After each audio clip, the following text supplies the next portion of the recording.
Let me ask you, if I could book you 100 sales meetings next month, would you be excited? Well, most B2B leaders would say yes, almost immediately. But let me tell you, after 12 years of lead generation experience, that could be the worst thing to happen to your brand. Now, let me show you why and what actually matters most to your business. So the common trap that we find a lot of our different businesses that come to work with us in is it's a new year, right? It's 2025 and the business owner is excited about their go-to-market activities. So they're tasked their marketing and their sales team with going out and capturing all the leads that exist there so they can get them onto the sales team's calendar. And those two teams are effectively good at doing that. And so the sales team now has 12 to 16 meetings on a daily basis that they have to take. But what ultimately ends up happening with that is the sales team doesn't have the time to watch the game tape to see what calls are good and what calls are bad, and they don't have the time to prioritize follow-ups and actually work those deals through the pipeline. And so ultimately, we're seeing good deals fall through and revenue never materialize, right? It's a very similar story to one of our clients, Bob, over at Life 360. Funny enough, Nick and I actually met him just briefly in the sauna. He had this age deceleration program, which was an awesome solution that he was taking to the market. He was just spending a ton of time doing this manually, trying to go B2C. So he was going to spas, he was going to salons, he was going to gyms, he was going to fitness centers, he was even going door knocking. But what he was finding is that just lacked scale and it wasn't efficient, and he just really had no clear ideal product market fit. And so ultimately, after nearly a year of doing that, he really only had 4 clients and no clear go-to-market strategy. And so most B2B lead generation partners like us would just be like, oh man, we have a blue ocean here. Let's just slam Bob's calendar with hundreds of meetings. But we took a different approach because we knew that meeting volume wasn't going to be the focus here. The focus was going to be on revenue. And so with that renewed focus, what our aim was here was just to focus on quality, right? And so we spent a ton of time working through that ideal client persona with Bob. He came to us with 3. Nick and I, being the gym rats that we are, knowing the space a little bit, we came back with 4 different verticals that we wanted to test out.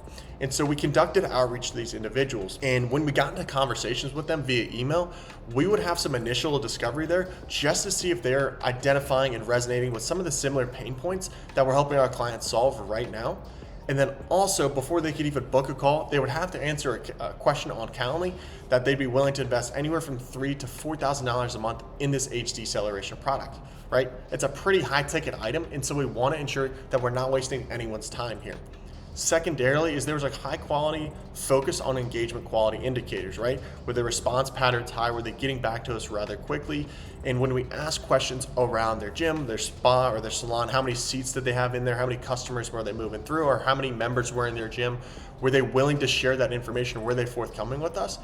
All that to say, it was really just important that they were willing to be engaged in this process with us, and now to be a quality lead when we pass it over to their sales team. And also, of course, we want to be speaking to the decision maker. We want to be speaking to the manager of the gym or the owner there at the salon or spa, making sure that we're speaking to the right person that can actually make a decision on the sales conversation. And one of the unique things that we included in this campaign, and we don't do it for all of our clients, is we only booked same day of, or the next day out. And so what we found, and the reason being, is the individuals that booked same day had a higher rate of closing of 35%. And so all that to say, we would always try to aim to book people for that same day of, just because of that increased conversion rate. And also we had a clear focus on follow-up as well. Oftentimes, either individuals will no-show, and so we set up automated sequences to go out and engage those individuals. In case that somebody interested replied and they didn't ultimately end up booking, we set up automated sequences to automatically follow up with those individuals with AI elements tailored back to the initial campaign or their initial messaging strategy to ensure that that was still relevant to what we were speaking to. And then lastly, if there was a call that was held, we had some automated sequences set up to automatically follow up with those individuals to progress them along with the sales cycle, along with design templates for the sales team, which just had small fields that they needed to include so that they could have a sales call and just immediately move through that function.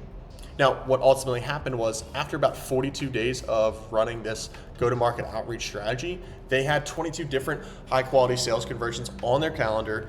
They were able to book 6 new clients that were the perfect fit for what they were looking to do, generate $120,000 in monthly recurring revenue, and build a sustainable pipeline of 20 to 25 new monthly opportunities. And here's what most people miss. The focus isn't on volume, it's on revenue.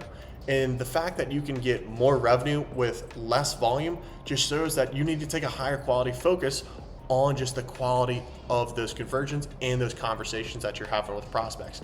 And that's how we're able to consistently book our clients 250K in pipeline in 90 days. So at this point, you really just have two decisions you can make here. If you're tired of wasting time on low quality sales conversations that are never going to close and you're just swamped with meetings that are just not a good fit for you, book some time with us down here below and let's get you some quality sales meetings to your calendar. If you're interested in learning more about cold email and how to write cold email copies that actually get opened and read, check out this video here. It's going to make you more money.